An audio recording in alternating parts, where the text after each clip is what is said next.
Shop Plato's Closet tax-free August 2nd through 4th for back-to-school styles. We sell the trendy, gently used styles you need to make a difference in the world and in your wallet for back-to-school shopping. Save up to 70% off regular retail prices by choosing recycled styles. Save even more when you shop tax-free this weekend. Make a change that others can respect and repeat. Shop Plato's Closet in North Charleston and West Ashley this year for your back-to-school looks. Plato's Closet, located in West Ashley on Sam Rittenberg Boulevard and North Charleston on Rivers Avenue.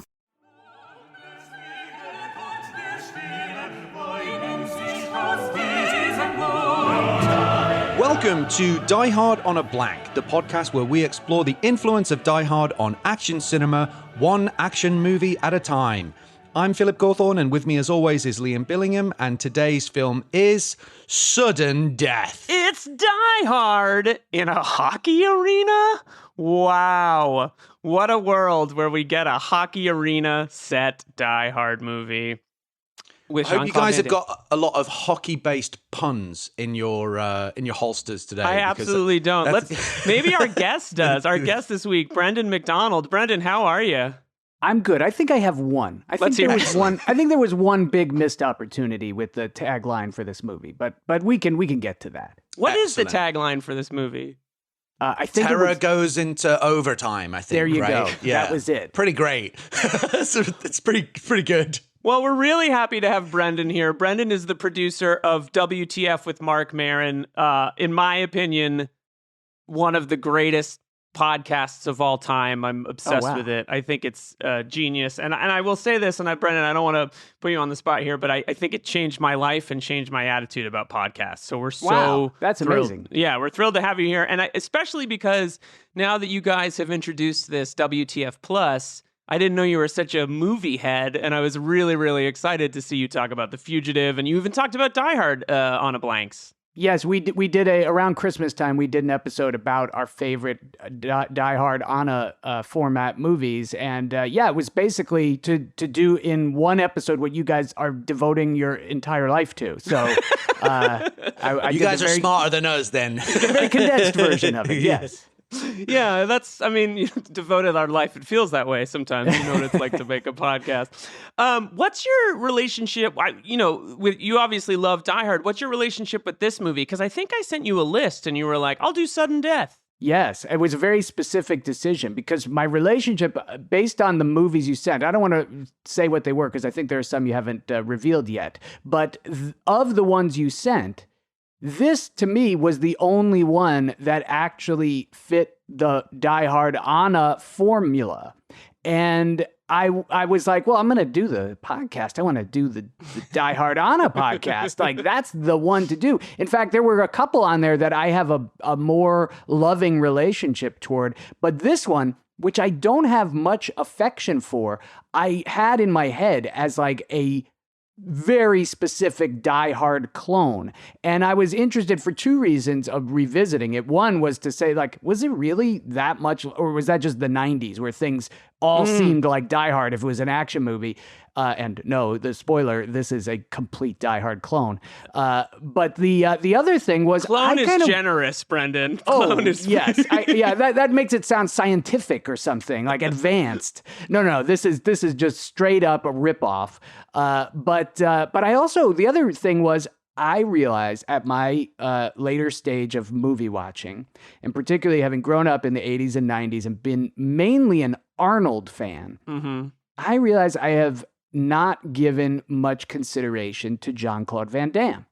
And, I was listening to your Hard Target episode, and I feel like that was a similar feeling for you, Phil. Like, you're like, I kind of feel like I have to get more acquainted with this guy and, stretching out from past, like, just what he was in Bloodsport and going through his movies and seeing, like, well, how did he develop as a star? And, like, you get to something like Hard Target, it's really his peak. And so I was like, well, what happens then to him when he's like, the John McClane type, when they specifically put him in that civil servant role and try to make him act like a human? It's not very successful, but it was fun. It's interesting. This is interesting because Liam and I have been talking about this all week, where Van Damme is kind of like you're a little mystified by him, would you say? Yeah. Like Liam, his appeal, or you're I less have no of a Van Damme head. I have no relationship to Jean-Claude Van Damme, like at all. Like I grew up, my father had very strong opinions about the movies he watched, and one thing he was very, very key was like, I'm not going to watch any Jean-Claude Van Damme movies. Like that guy is like C-list action hero, right? He loved Arnold, he loved Bruce, he loved Sylvester Stallone, but like Jean-Claude Van Damme was never on in the house. What is specific to me about this movie is that I don't know if you guys remember, but hockey, especially the Penguins in the 90s, were such a big deal because of things like they won 1 million championships, but also NHL 94. Did you guys ever play NHL 94? It was such a monster. Big time. Yeah. And it was like that. They would get featured in movies. Remember in Swingers, they're sitting around playing NHL on Sega. I also remember this was around the time when Fox, and this is not a Fox film, but Fox had just gotten the NHL contract and they created the glowing puck. Do you remember that? Yes. They would spotlight the puck as with like a red overlay. This was like to extend what they had just done as an innovation on the football broadcasts to put that yellow first down line. And so they were like, how do we get people into watching hockey on TV? Because it never had the comparable ratings to even NBA, let alone the NHL, the NFL. So they put this glowing red beacon on the hockey puck so you could watch it, and it looked like a AR video game in the middle, and that was like right around this time, the mid 90s, 94, 95, kind of like a cultural saturation point for like NHL. Not to mention people like, Mario Lemieux was such a big deal, right? And I believe, was it Jaromir Jagr was on the team at this point as well? I think he's on the Blackhawks, right? Oh, God, was he at the Blackhawks? No, he was on the Pirates. I mean, the Penguins, I think. I don't know. Yeah, he was on the Penguins, but it was just like, I just remember this was like absolutely the saturation point for the hockey. other thing that I remember about that as well, and this would have been around this time, I was obsessed with the show Friends. And the guys would always go and see the Rangers, right? And there was a whole episode about when Ross gets hit in the face with the puck and that whole deal. And that would have been also around this time. And I remember that was so aspirational to me. Like, oh, what a fun thing. Hockey puck? Yeah, definitely. Yeah. Like just the idea of like going to the hockey with the guys. Obviously, being a Brit, it's not the most popular sport over there, but like it just all seemed so cool to me.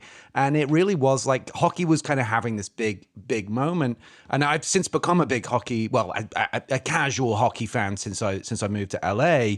But this might, as we're talking about hockey, Brendan, you mentioned that you might have had a pun up your sleeve. And, before preferably we move in on, a Belgian accent. If you do you want to reveal it? See, I was hearing it in the In a World voice, right? You would hear it in the cool. in the as the trailer was running, and it would Sudden Death's a great name for a movie. By it the way. is. It is. It doesn't even have to be this movie. Just a great name for a movie. Also, though, shocking that they didn't go with Face Off, because this predated Face Off, the Woo movie, and it's also a perfect one. But I get it. The movie, the plot, it goes into sudden death. This is death. This is Die Hard, with death in the title. Okay, but the tagline: sudden death, the puck drops with him. I love that. I love that. That is so good. Yeah, so I feel like, Jean-Claude Van Damme, a little bit of a mystery to me. Maybe we'll figure something out. And I feel like, Phil, you have more affection for him than I do. But it comes from a lack of experience in my case. Well, we'll save it for the hero section, it. and we can dig a little deeper on that. My one tagline that I thought I had a couple. This might have been said in the film. One would have been, "It's time to break the ice." That probably gets said in the film. The other one I like, but this probably would be more of if it was the Boston Bruins, would be the tagline, "Down in front." I thought that could be a good. Hey, there's a guy who got a lot of mileage. A one-line guy in this movie with his down in front line. Oh man, that is pretty good.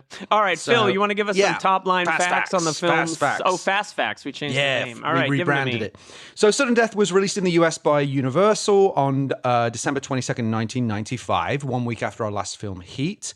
So, a bit of a crowded market that Christmas, as we talked about.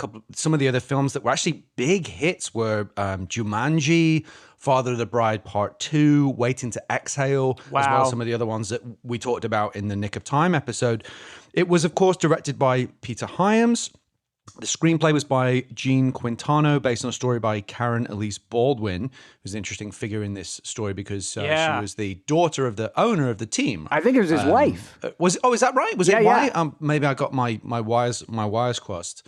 Because I believe this is their first movie, and then they become legit movie producers. Like they go from the NHL to producing major Hollywood films. She has I don't think it's an Oscar. I think it's a Golden Globe for Ray. She's one of the producers on Ray. Wow. But this is it. This is the start of their career, and it's because they were the owners of the Pittsburgh Penguins, and they had access to this stadium, which she accurately assessed as a great action film location because it had this retractable roof. Like that was all specific to the Pittsburgh Penguins stadium.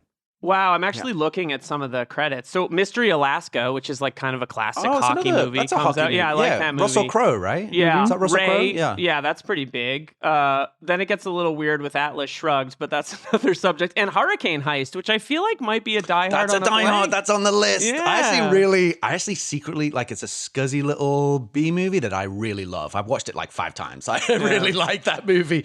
The film stars Jean-Claude Van Damme, Powers Boothe, Raymond J. Barry, and Dorian Harewood, and on an estimated budget of $35 million, it grossed $64.4 million. So it was a modest box office success, but something of a disappointment compared to the profitability of the previous Hyams JCVD joint Time Cop, which broke $100 million on an estimated $28 million budget also for Universal. So it's sort of perceived as, kind of, a base hit maybe, but not nothing, certainly not the home run that they were hoping for, to mangle my sports metaphors. But now we're going to move on to the most obvious ever edition of Die Hard DNA. Wow. It's almost so self-evident. Brendan used the word clone earlier. I'm going to be a little less generous and say rip off maybe a little bit. And look, no disrespect. Pick the greatest action movie formula of all time and replicate it. Like we love it. That's not the problem. Also, think about it. The wife of the Pittsburgh Penguins owner says, I have a great idea. We're going to film an action movie in Pittsburgh Civic Arena, wherever they were located there. And you got a retractable roof that you can use. You've got access to all the guts and innards of the building, right? Please make an action movie and set it in here. Like, and by the way, maybe you have a release date to like 2 years in the future, right? Like, this is what you're aiming for. Why would you not just like literally take Die Hard and be like, it's like a Lego kit. I'm just going to put it in here. I'm going to rebuild Die Hard within this building and see what we got. Oh my God, absolutely. It's great. And like it even has him jumping off the roof at the climax of the movie. It's like, Phil, give us the It's all here. You got the ordinary man action hero. He has 2 kids, a boy and a girl. He's separated from the mother. You got the smooth, suave, silver-tongued villain. You got a bespectacled, wisecracking computer hacker. So many of the story beats are the same. The building the bad guys take over is rigged with C4. The bad guys defend the building with bazookas. And the finale involves a big helicopter crash. I mean, it is almost beat for beat.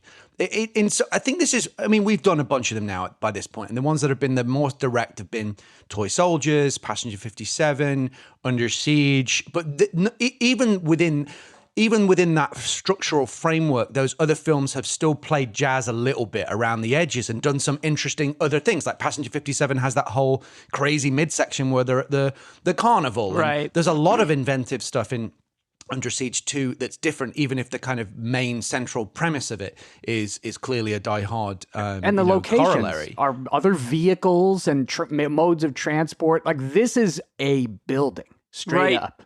Right. Yes, It is straight up a yes, building. that's right. A Yeah, different it's shaped static. building, but a building nonetheless. That's And by right. the way, those shots of it, I feel like about 30 minutes of this movie are incredible establishing shots, like circling around the sky, Well, of showing all of the movie's spotlights and the sirens outside the greatest stadium. asset is Peter Hyams, who's I'm going to hold my tongue on this because I have so much to say about Peter. I am in the Hyams hive. Yes! We are too! Welcome to the Hyams Oh Hive. my All God. right. This is a Peter Hyams podcast. Here's to your be membership honest. card. We're huge fans. That was a kind of secret motivation of picking Sudden Yeah? Death. Oh, 'Cause yeah. I was We like, hey, love him. it's a We love Hyams him. joint. Yeah. No. And this is the second Hyams we've done because we did Narrow is. Margin and then I think Relic. We'll be Die doing Hard the in a Relic, Monster Museum. which is also filled with exactly the same kind of shots Yeah. of the museum and like the cars and the spotlights and the helicopters. So he really is. Should we save it for the skilled at action, that. Phil? But yeah, let's save Okay. it, and we'll be back after this quick break. We're back with our section, Anatomy of an Action Movie, where we list the tenets. We live in a twilight world And there are no friends at dusk. of an action movie. We know you're Hyams Hive. Are you Are Tenant you Hive? Tenant Hive? Oh, no, I haven't gotten there yet. Okay. I think I need a couple rewatches, yes. It's like the 7th or 8th you realize it's a perfect movie. That's when you really punch That's through. when you really click in. Or you see it in the movie theater and your entire body levitates with how exciting it looks on the big screen. Phil, Yes. why don't you tell us about the anatomy of an action movie? Okay. Well, this is where we explore the elements that make up an action movie's the key components of them. The first of which is the premise. And the premise of Sudden Death is, after failing to save a young girl during an inferno, troubled former firefighter John McClane, Darren McCord, now works as a fire marshal for the Civic Arena in Pittsburgh. In an effort to mend fences with his estranged kids, McCord scores them tickets to Game 7 of the Stanley Cup Final, but this dream outing soon turns into a nightmare when the stadium is taken over by a group of terrorists led by ruthless bad guy Joshua Foss, Boothe, who holds the visiting vice president for ransom along with various other hostages. Now, sometimes included in the premise, as we've talked about, is the ticking clock, and this one, to be fair, has an absolute, stunning series of ticking clocks, because Foss demands that huge sums of money from various government slush funds be dispersed into certain bank accounts, and if the amounts requested are not transferred in time, Foss will kill one hostage at the end of each of the 3 game periods, and then will blow up the entire stadium unless all the money is transferred by the end of the game. I mean, that's fantastic. It is really good. As a premise, that is great. And the way that it's structured around, hockey being kind of unusual in the sense of it being, divided into these three periods, and the way that the premise, works around that, I think is really fun. It is inexplicable, though, why the plan that they have struck is reliant on the game actually ending at the 3rd period. Right. For some reason, They didn't count on sudden death. insane plan that requires this money to be transferred at the end of these 3 periods, or they will blow the place sky high. When the game goes into overtime, the plot must continue. The evil plan does not get to end. The evil plan has to respond to the rules of the NHL. I love that part of it. It's just wild. I mean, I feel like this is where we haven't, I don't know. I feel like we haven't dealt our hands, which is that I think for me personally, this movie has an incredible premise and I'm not crazy about the execution with some notable exceptions. Totally agree. And part of that is I feel like Jean-Claude Van Damme spends half the movie not fighting, but just disarming bombs. And I don't know about you guys, but I want to see that guy do some kicking and some punching and some fighting rather than intricately cutting wires. Right. Or if he is not kicking and punching, he should do exactly what they do in the 3rd act of this movie, which we will get to, and is, I think, the best Jean-Claude Van Damme ever got in terms of delivering on his promise as a lovable action hero. And it is the section in which he's in disguise. Yeah. So I had not seen this movie until yesterday, and I texted Phil. I want He to gets frame on this the tweet. ice. Yeah, I want to put this text like should be on our socials. It was hilarious. All caps. He gets on the ice. Man. I'm like, that pretty much captures the sort of the gleeful absurdity of this whole endeavor. But, you know, speaking of the execution of the premise, I want to kick it over to Brendan. You know, you said you're a big Hyams head. This is your moment to tell us about your relationship with Peter Hyams, his movies, and, you know, why you were so drawn to this one because of his name. Well, because I think it wasn't until The Relic that I was old enough to notice his name in association with the film that I was watching. I was watching The Relic in the theater by myself. Just went, what's this? It's a January monster movie. Great. And I loved The Relic. I thought The Relic was awesome. And then, you know, who made this? Is this one of the great new directors? You know, is this somebody I should be aware of? No, it's Peter Hyams. What did Peter Hyams make? And I look up what Peter Hyams made, and it was all stuff that throughout my life I had loved. Outland, Running Scared, The Monster Squad, Narrow Margin, even Stay Tuned, which is this weird little John Ritter comedy about the devil sucking people into a television. It's done almost like Weird Al Yankovic's UHF, where you're getting like TV parodies. I liked all these movies. Wow. And then I figure out that he's the time cop guy. Okay, and that's why he's working with Jean-Claude Van Damme in this, Sudden Death. But the deal with Hyams is you are always going to see a real movie. Yep. Like, Stay Tuned is such a perfect example. That is just absolute bottom of the basement, like, you know, put the kids in front of a TV for the day and have them be babysat by whatever's on there. And it's this thing. And for some reason, it delivers on a much more like an actual movie should look. That's what Stay Tuned looks like. And they all are like that. Yeah. I mean, I think Running Scared, that's just a great movie. I love that movie throughout my whole life. So, like, I've always looked at, you see that guy's name on the credits. He's also the DP on most of these movies. Yep. You are going to get a high level of craftsmanship.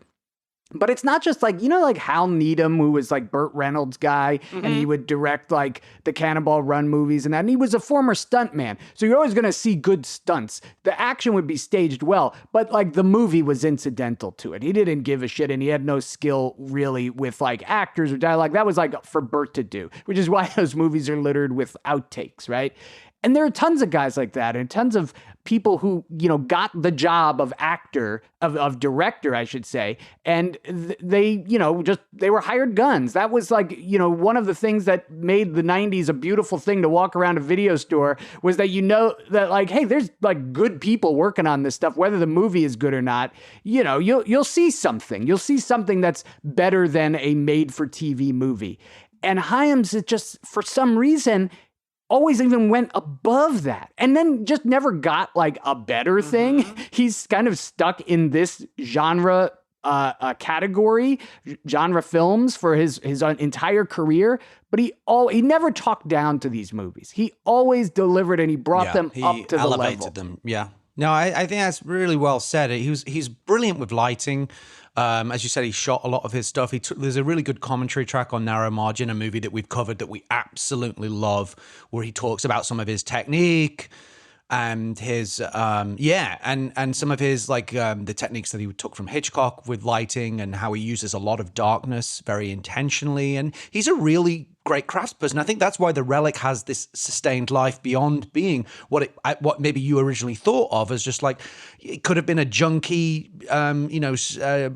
horror, you know, gruesome, just not something that would get any kind of craft or much acclaim, just to kind of pump out a little genre flick. But he ends an air of class to the whole thing. Yeah, I never knew and as I got older, I realized that the movie Outland was like thought of as what you're talking about, a kind of low level genre picture. When I was a kid and that would be on the TV, I thought that was like a Kubrick style movie. Like I was like, this is like along with like, you know, 2001, right? Like everybody loves Outland, and no, I love Outland apparently, but I'm not just many. Going to show you my T-shirt, by the way. I don't know if that means anything. Oh, there we go. to you, but This is my out. This is a super esoteric reference to Outland. Phil, you're the best when it comes to t-shirts. Out of respect to Hyams, Outland's amazing. The art design and production design in that film is spectacular. Yeah, it's an awesome movie. And if people don't know, the very simple premise of Outland is just high noon in space. Mm-hmm. This is, that's a great point to pick up. Like, I think that one of the things that makes Hyams so appealing is that, like you said, he doesn't talk down to these movies, but also he's like a guy that clearly knows movie history. He's obsessed with, making good movies, and he also manages to slot himself into what's contemporary. Okay, I'll make 2010. I'll make, the Presidio. I'll find my place within Presidio Hollywood. Hive? Presidio Hive. And then he makes, Schwarzenegger's End of Days, which isn't, I would say, a great Schwarzenegger movie, but is at least with every movie he makes, he tries something. And I think as a cinematographer, he really, I rewatched Relic earlier this year. It was on Paramount Plus. I was like, I haven't seen this in 20 years. Why not? And I was taken aback by how and I mean this in the best way, how dark the cinematography is in that movie.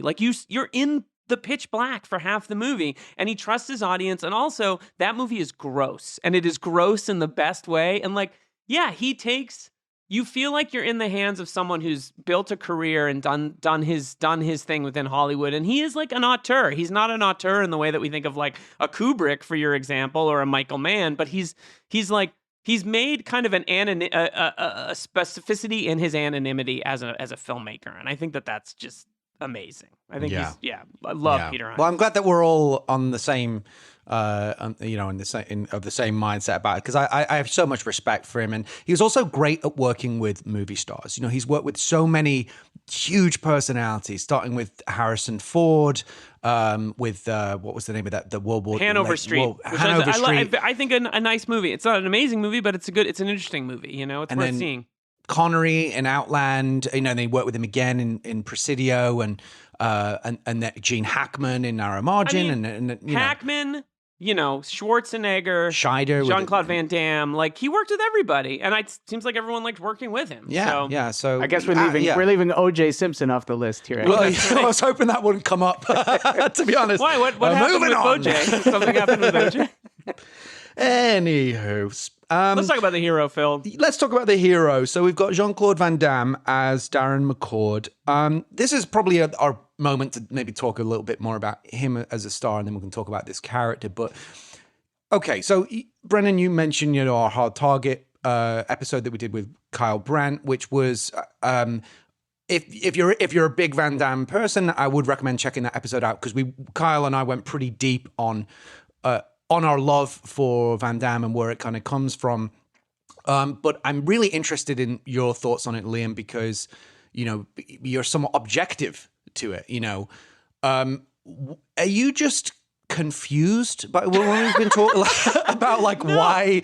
I'm going to say this. Talk us through it. Talk us through your feelings in this movie, or my favorite Jean-Claude Van Damme moment, is when he speaks French. I love it when he speaks French, because I'm like, this is who this guy is, and I think maybe he doesn't get enough sort of credit for being an American action star who's decidedly not American. I mean, Arnold obviously similarly, but Arnold is this puffed up giant, genius in every way. I think Jean-Claude Van Damme, and Brendan, maybe you can challenge this with the scene where he's the goalie, but he kind of has one mode. He's a stoic martial artist, but you get, even in that one line when he speaks French, a little more personality. So I always just feel that reminded me that this is an immigrant guy who found his place, and I like that the movie leans into that. This is not a native English speaker. He has these very American children with this very American wife, and that to me felt the most truthful moment with the character. And I think my feeling, and you guys can tell me if I'm wrong, is that you don't necessarily want JCVD doing a ton of talking in these movies, because you're let's rely on the kicks and the punches. But when he speaks French, Target he feels really works, by the way, because he has very minimal dialogue, and his character is tailored. He's a Cajun, so the accent, although it's different subtle distinction between Belgian and French, broadly for an American audience, and he's supposed to really be Canadian works in this movie, because he makes a point about being from Canada. So it's a little confused in that sense. I get it. I just think that for me, it's I just need to explore more of these movies. I've seen Bloodsport, Hard Target, and this, right? So it's like, I would need to dig in a little bit more. But he's a fascinating figure, I feel like, in Hollywood history that I don't know enough about. I think what you're pointing out, Liam, though, was largely fool's gold for producers and executives that put him into movies, because they got what you're saying. They realized this guy had a charisma, and when he was natural, it worked. And I think they just always, over and over and over again, and Hyams is probably a good example as to why, they put him with people who thought they'll be able to get that out of him, right? They'll be able to find the notes where this can work. It makes sense that John Woo could find it in a way, because he's working across language barriers, right? I think when you watch this movie, and when it's a die-hard formula that you're just completely skin grafted onto this premise, right? He's got to do a lot of talking. There's talking on a walkie-talkie, talking on the phone. Right. He's that scene where he's got to explain where the bombs are. I'm like, I don't think this dude has any idea what he's saying. Like, he is barely explaining the very, very boilerplate plot, and it's trouble. When he gets on the ice and he's behind that goalie mask, and you just got a shot of just his eyes now, so he has to be expressive through his eyes, and it's working. Back to school savings are officially in session at Tanger Outlets. Shop tax-free August 2nd through 6th and save up to 70% off the latest school styles. The best of apparel, footwear, accessories, and more. Save at Nike Factory Store, American Eagle, Gap Outlet, Crocs, Under Armour, Banana Republic Factory, and hundreds more. There's always something happening. Discover the latest fun and events all season long. Tanger Outlets, your savings destination. Enjoying that part, but then the only dialogue he has is like, shit, no, don't go, fuck, right? Like, it reminded me of that scene in Total Recall when Arnold runs into the Johnny Cab. And he's like, fuck, drive, go. And you realize, like, that's so much of, like, what made Arnold was knowing that, like, he could do one word and it would be amazingly hilarious.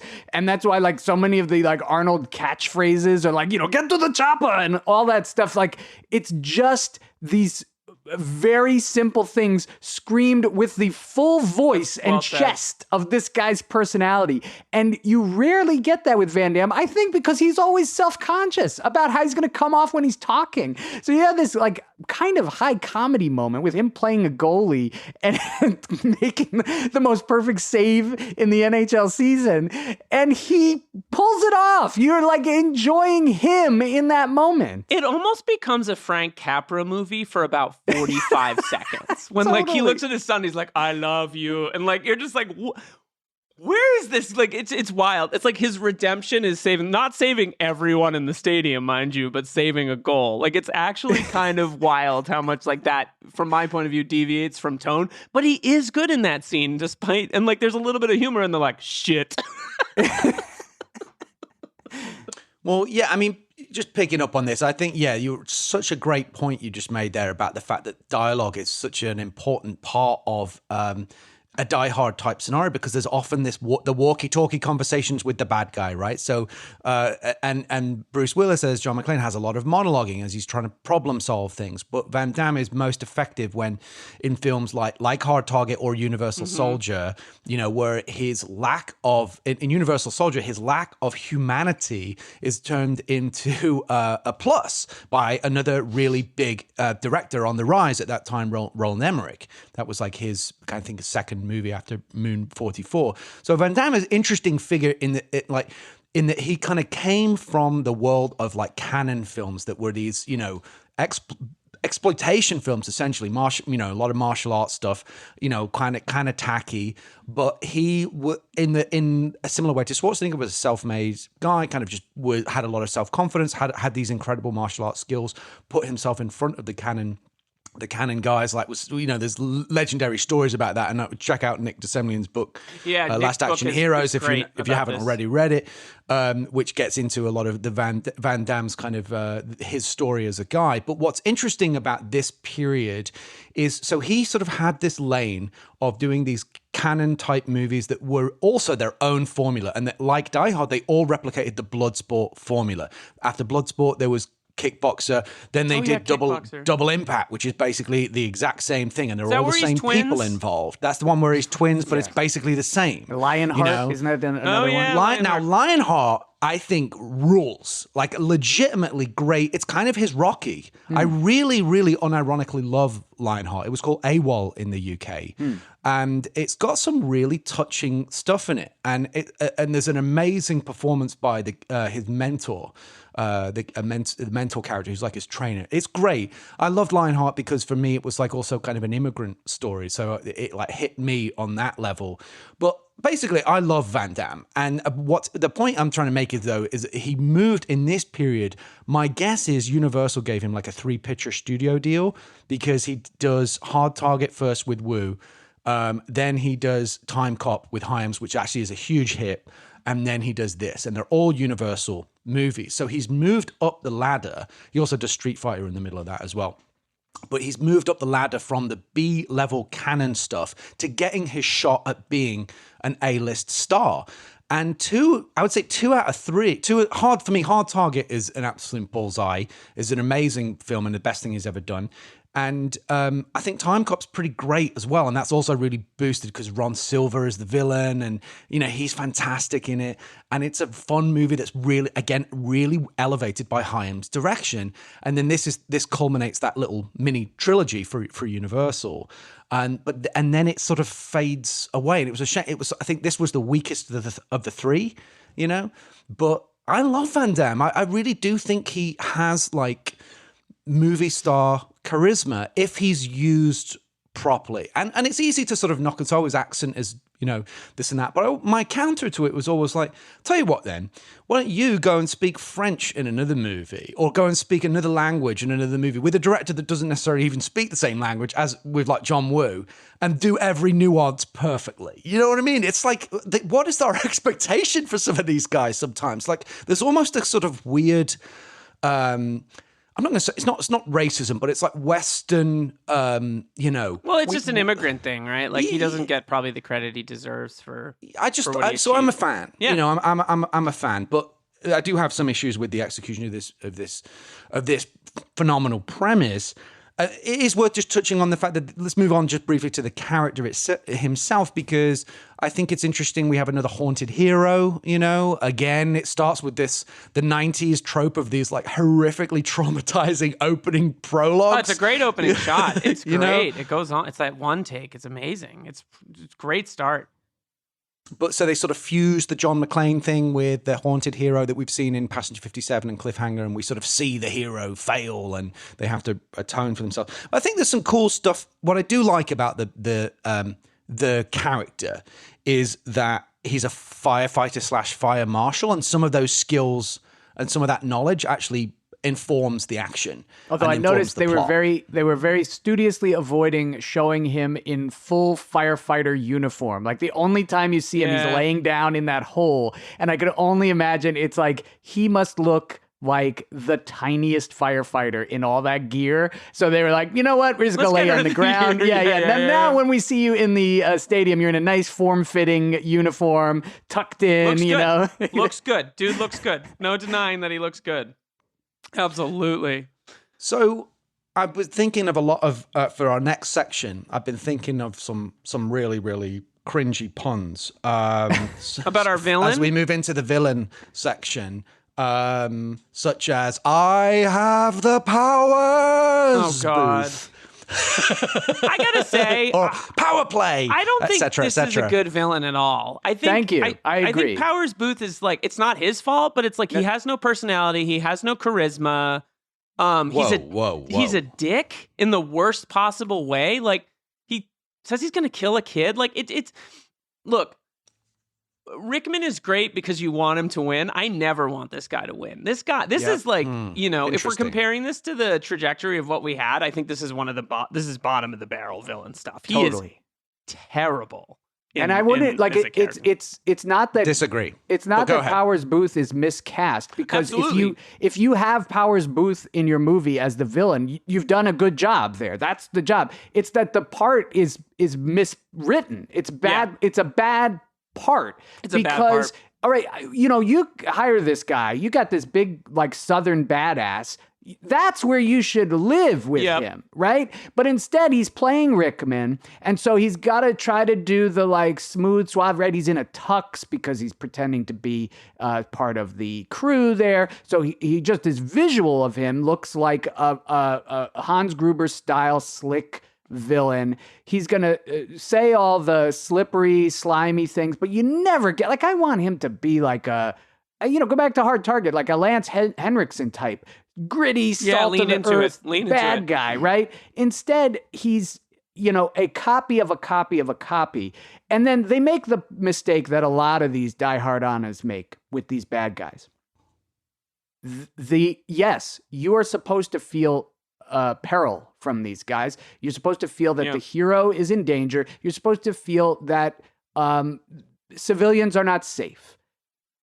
The killing in this is so mean-spirited and uncomfortable, right? Like the thing about Hans Gruber is like, he's got to carry, the bad guys in all of these movies have to carry a lot of the screen time. So you need to kind of enjoy going back to those scenes. When the scene is going to cut to the bad guy's stronghold, you're going to be like, oh, okay, this is fun. I kind of, totally get to hang out here with these bad guys for a while. And it's like cross-cutting. It kills the momentum in this. Yeah, because you're like, I don't want to watch him execution style kill the mayor's wife. No, so like there's a miscalculation entirely on what the bad guy should be, and then what you could make him with the actual actor that you cast.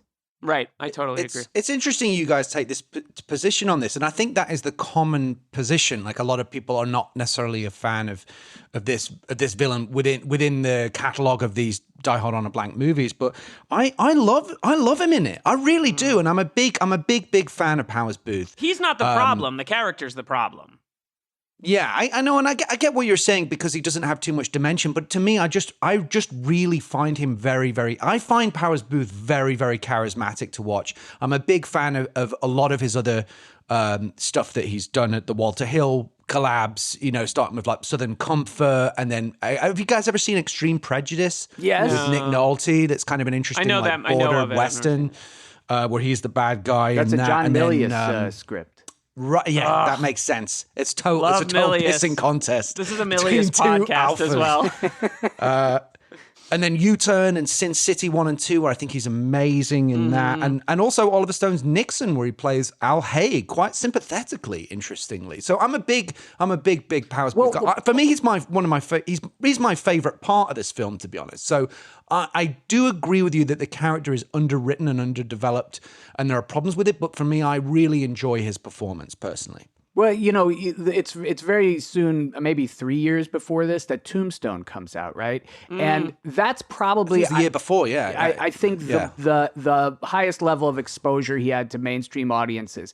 And I could only imagine watching this in 1995 and seeing, there's the bad guy from Tombstone, and just waiting for him to get out of the blocks as that guy, because it's almost like the Rickman archetype is a governor on him that's not letting him be Powers Boothe. Right.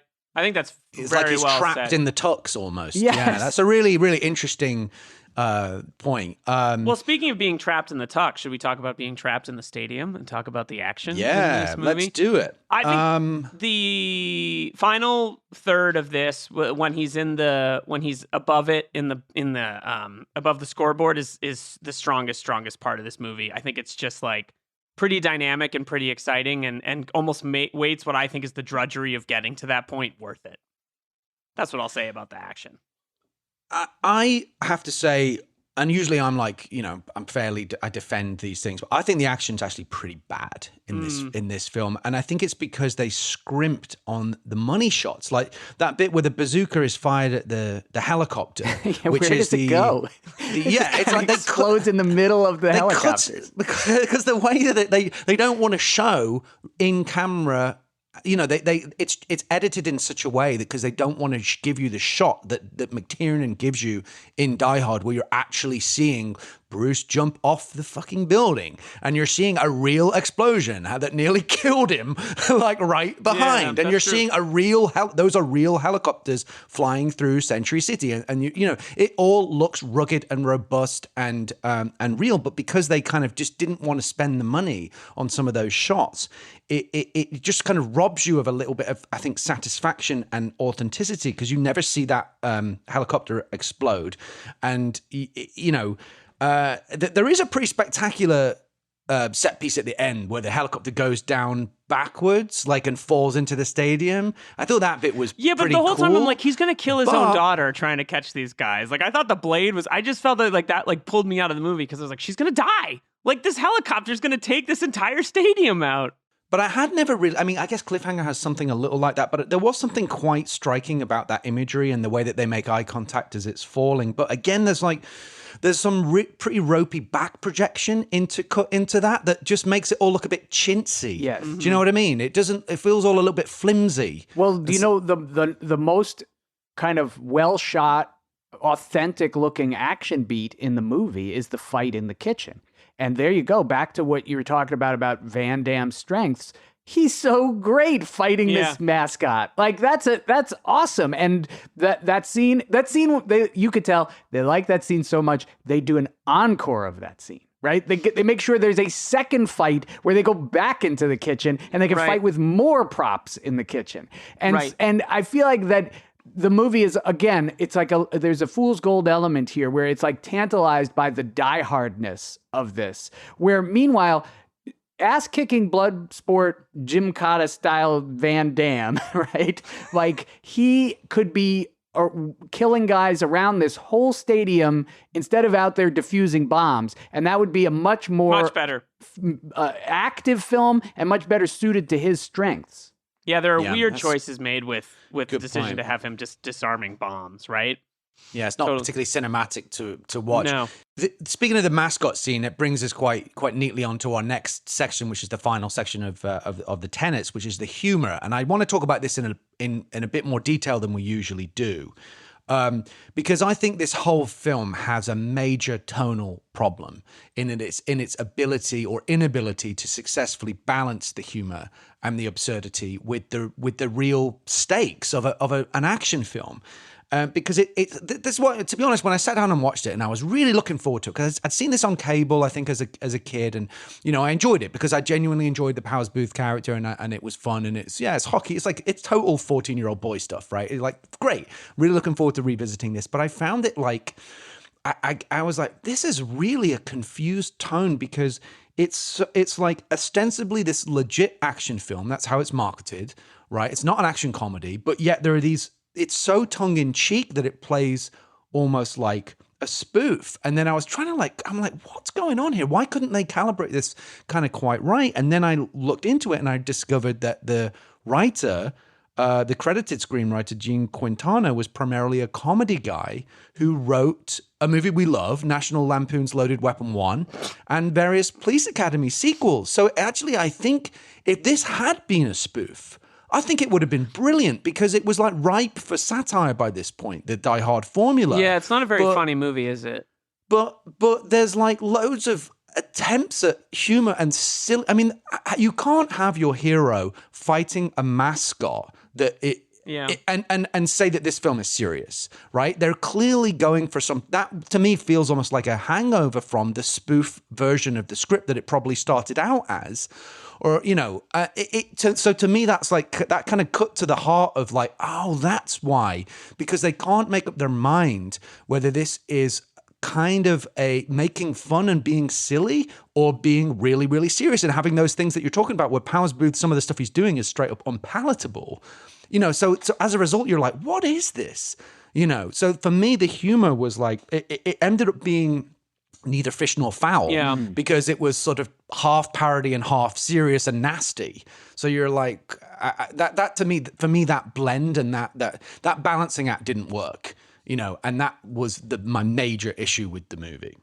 I'm going to hang this a little bit too on, you know, no offense, Phil, but I will hang this a little bit on your beloved Jean-Claude Van Damme, because if you think about, like, you don't even have to be at the Arnold level of fully getting yourself, right? And that's again the mistake that everyone made with trying to get a foreign action star and have him do, you know, the Arnold stuff, was because Arnold was way onto himself even back during Pumping Iron, right? And so you have these guys like, you know, Van Damme and Lundgren, who are trying to maintain a certain level of authority on the screen to kind of own this thing. And they haven't had the huge hits. They haven't been afforded the ability to do a Twins or anything like that. Right. And so here they are, they're being given the stuff where he's got to be quippy on the phone with the Secret Service head. And it's like, none of it turns into anything resembling human behavior, let alone humor. And so, you know, the McClane-ness of it all, which is like, this guy's been funny from the minute you saw him on the plane heading into LA, is just not there. And like, at most, I was laughing unintentionally at his, you know, ability to try to, you know, muscle through his accent and parent his kids while they're sitting in those seats there. Like, those were the laughs I got out of the movie, not because it was supposed to be funny, because I was like, look at Jean-Claude Van Damme trying to be a dad. That's I didn't funny. Get up, Dad. I didn't get up. Like, it's like a lifetime, and you know it's coming. You know it's coming. Yeah. But at that point too, I was That's like, a great point. I would have had to take point. my kid to the doctor and been like, yeah, I think he's got a little bit of a problem. I told him not to get up, and he took it so literally. He sat there through a raging fire. Yeah. Oh my God. You know, you're so right, because unfortunately that is one of Van Damme's limitations, is he didn't really have an aptitude for comedy, and this film kind of, if they could have nailed the tone, kind of required that. And I was just thinking this morning about, you know, if they had done it as a spoof, and imagine it was like Charlie Sheen, who can do both action and comedy, and was doing the Hot Shot movies, and they made this a straight up satire of Die Hard. I think that could have been really, really great, you know, and very doable around that one location. But because they're like there's ridiculous stuff in it, like the mascot fight and him getting on the ice at the same time as like terrifying, in supposedly intense stakes. And then you have an actor, as you say, who kind of can't split the difference of the two. Then that's why it's ultimately just, it didn't work for me. Totally. You know, in that regard. But the other last thing I was going to say, as for the humor, was like Powers Boothe escapes the stadium disguised as a 70s porn star. He looks like he's from Anchorman. It's like he's going to walk on the Boogie Nights set after this. I just like a Boogie Nights set, but like a movie within Boogie Nights. Right. I just like that he had to die Chet like Rotwell. that. He had to die wearing the wig and the mustache. Like, that was satisfying for me. Yeah, that's absolutely satisfying. We'll be right back with the Action Movie Awards. Okay, we're back. Brendan, did you bring your tuxedo? I didn't. Apparently, I didn't know I was supposed to sneak into this, so I didn't have my Well, you did bring tuxedo your on. mustache and blonde wig, so I think we're all set. You are wearing that, so we're all set there. Phil, you want to tell us about our nominees for the Die Hard Oscars? Yes. So our first category is the John McClane Yippee-Ki-Yay Award for Best Line. Okay, and give them to us. Our nominees are, I've got three. When he's asked, what do you want? And he says, this is Joshua Foss, played by Powers Boothe. What do you want? What do I want? World peace, an end to bigotry, and no more mini-malls. I enjoyed that line. I don't really get it, but I enjoyed that. Mr. Icy's a woman, jerk off, which was spoken by Carla. Right. And another favorite of mine, the mayor has decided not to run for re-election, which Joshua Foss says after killing him. Those were my three. Did you have any of those, or any? I mean, it was a little slim pickings, to be honest. Any additions or choices from those? I'm going to pick the mayor line because it's the most die-hard action movie quip. You can kind of hear Gruber saying that, to be fair. Yeah. And it works in the way the other one doesn't, right? The other one is very like, Alexander wept, right? Like he's trying to outline the grand expanse of his vision in a jokey way.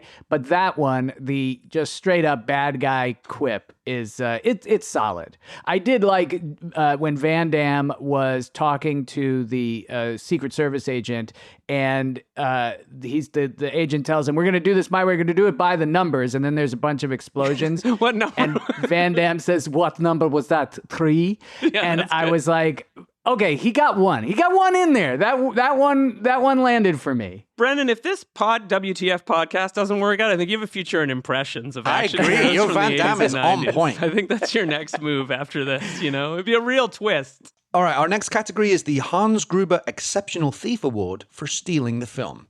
I have 4 nominees. Powers Boothe as Joshua Foss, Raymond J. Barry, who we haven't really talked about, as Vice President Daniel Bender. Not much of a part for him, though. Not much for him to do, sadly, because he's a great actor, great character actor.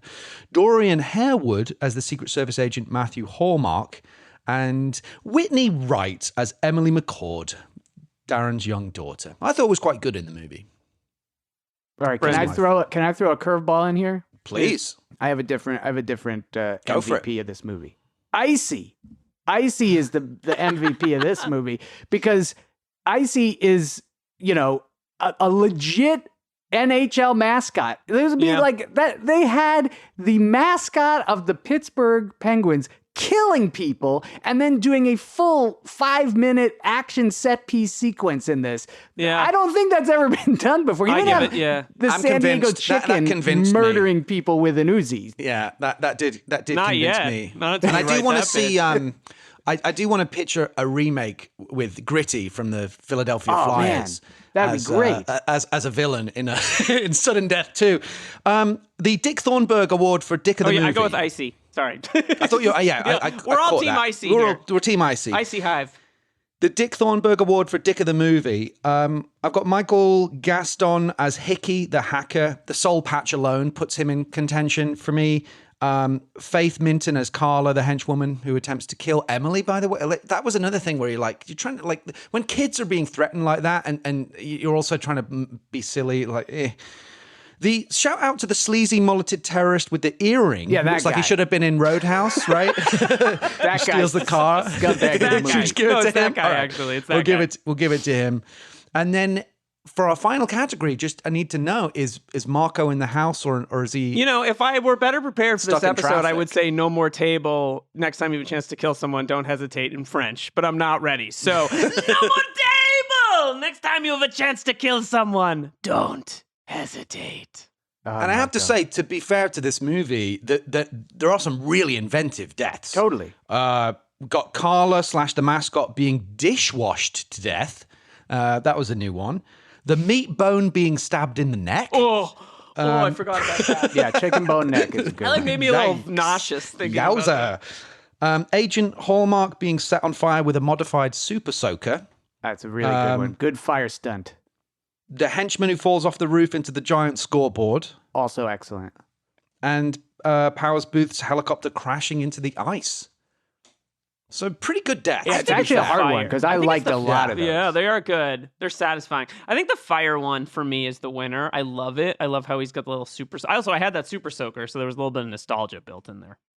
I'm going with the guy who falls into the scoreboard because I totally expected him to splat on the ice. I thought you'd have a bloody ice thing, and he hits that thing, and it just for some reason it has all the fireworks from the Macy's parade in that scoreboard, and they all go off. That's where they keep them between Macy's Day Parade. Yeah, that's where they store them at the Philadelphia, the Pittsburgh Pirates. Also, just a good stunt too. That was a legit stunt fall. Third act is some spectacular stuff.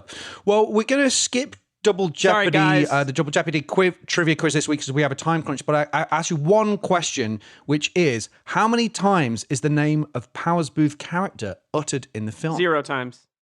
Yeah, I can't think correct. I ever heard his name. Yeah. which kind of speaks to the sort of vagueness of also, the I just have character. to say really quickly that Ross Mallinger, the kid that plays Tyler, his son, is the kid who renounces Judaism in the Serenity Now episode of Seinfeld, which I think we're all Seinfeld fans here. Oh, so I just, right. I had to I bring just that. watched that, I renounce funnily enough. Judaism because he's in love with Elaine. Serenity now! Serenity now! That's it. Brendan, thank you so much for coming on the show and doing this with us. It's so great to have you hey, my here. pleasure.